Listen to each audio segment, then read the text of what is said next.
Assalamualaikum warahmatullahi wabarakatuh. Hai teenagers, jumpa lagi dengan Ibu dalam acara Tips and Tricks. Ya. Apa kabar semuanya? Semoga semuanya dalam keadaan sehat walafiat. Kali ini kita akan membahas tentang kiat sukses menuju SNMPTN 2020. Ya, Ibu harap kalian tetap semangat untuk meraih mimpi kalian, menggapai cita-cita kalian. Oke, siap teenager?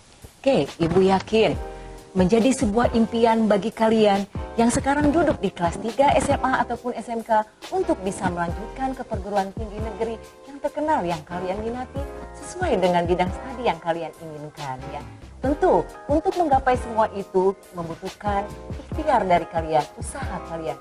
Bagaimana kalian bisa mewujudkan impian kalian tersebut.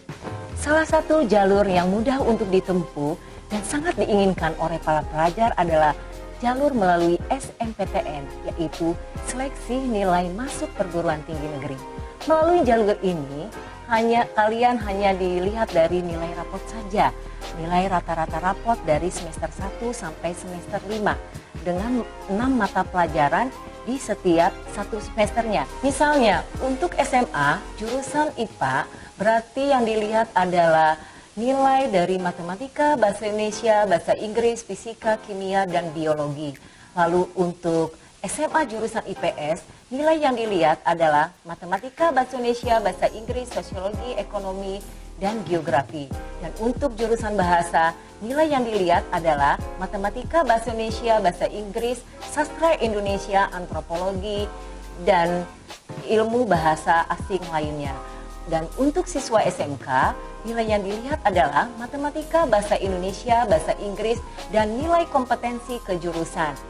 Nilai-nilai tersebut dirata-ratakan, dijumlahkan, dan dibagi 6. Itulah grafik yang akan dilihat sebagai indikator utama untuk melihat rapot dalam seleksi SNMPTN.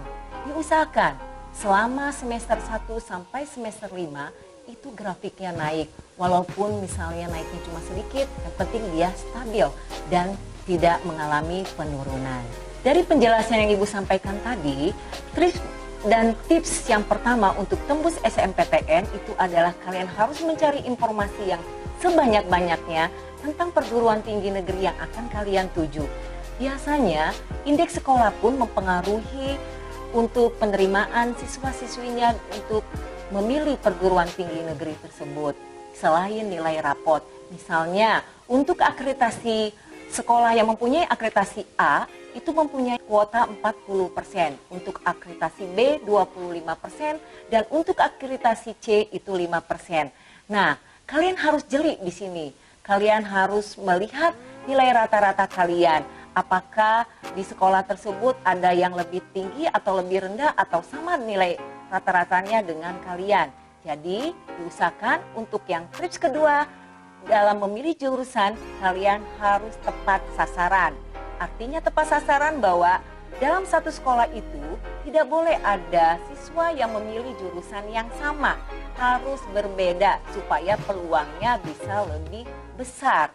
Dalam trik yang kedua ini, kalian harus hati-hati dalam memilih jurusan. Yang pertama, kalian tidak ada pilihan yang pertama itu yang penting lolos. Yang kedua, pilihannya itu adalah jurusan yang sangat dicita-citakan. Dan yang ketiga, pilihan yang sesuai dengan kemampuan kalian. Diusahakan untuk pilihan yang pertama ini tidak dipilih. Karena jika kalian tembus SNMPTN, itu berarti harus kalian ambil. Jika kalian tidak ambil, ini akan mempengaruhi kuota adik kelas di tahun berikutnya. Bahwa perguruan tinggi negeri yang kalian pilih, yang sudah kalian terima dan kalian tolak, itu akan menutup kuota untuk sekolah di mana kalian berada. Tips yang ketiga adalah kalian harus selalu up to date, mengikuti informasi tentang SNMPTN. Jangan ada yang terlewat ya, bagaimana penjadwalannya, bagaimana cara pengisian data di pangkalan sekolahnya.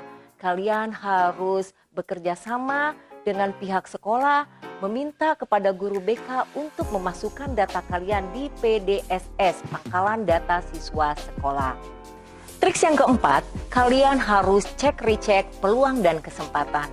kalian harus tahu berapa kuota yang diberikan perguruan tinggi negeri tersebut kepada setiap sekolah melalui jalur SMPTN. Biasanya rata-rata PTN memberikan kuota sekitar 30%, tapi ada juga perguruan tinggi negeri yang lain yang memberikan kuotanya yang lebih besar. Dalam trik dan tips yang keempat ini yang harus kalian perhatikan adalah yang pertama adalah jumlah kursi yang disediakan oleh PTN yang tersebut.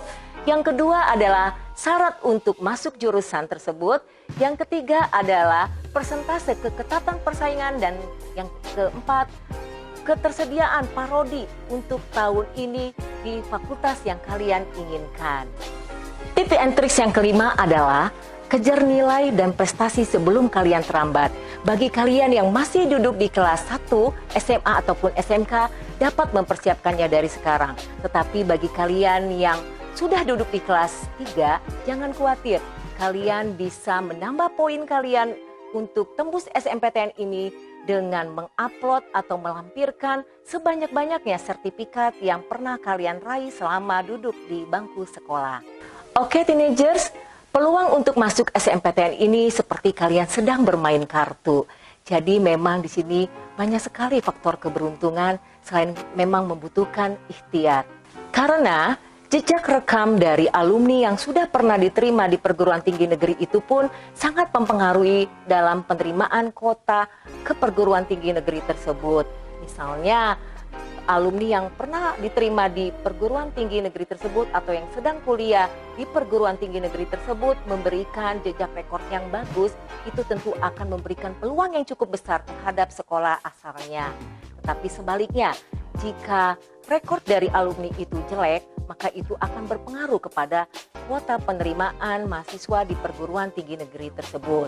Tapi jangan khawatir, bagi kalian yang belum ada sama sekali alumninya, kalian harus tetap berani untuk mencoba. Karena itu tadi seperti yang Ibu jelaskan, bahwa ini seperti bermain kartu ya. Yang penting kalian ikhtiar dan yang lebih utama lagi adalah berdoa. Karena inilah yang menentukan. Insya Allah ketika itu sudah menjadi takdir kalian, itu akan menjadi rezeki kalian dan menjadi milik kalian. Ingat bahwa persentase untuk usaha manusia itu hanya 20%, 80%-nya tangan Allah yang berbicara. Jadi yakinlah, kalian harus yakin bahwa jika ada kemauan dan doa yang terus-menerus dipanjatkan akan dikabulkan. Jadi Tenengers, tetap semangat ya untuk meraih mimpi kalian melalui jalur SMPTN. Jangan takut untuk mencoba dan jangan takut gagal sebelum kalian mencoba. Tetap semangat, gapai mimpi kalian, raih cita-cita kalian, apapun itu jalannya, yang penting kalian telah berusaha dan berdoa. Sahabat teenagers, demikianlah tips and tricks sukses MPTN 2020. Semoga apa yang kalian impikan dan kalian cita-citakan tercapai ya. Sekali lagi, kalian harus tetap semangat untuk meraih mimpi kalian. Jika ada yang ingin disampaikan, kalian bisa tulis di kolom komentar ya. Dan jangan lupa like, comment, and subscribe ya. Tetap semangat dan jaga kesehatan. Sampai jumpa. Assalamualaikum warahmatullahi wabarakatuh.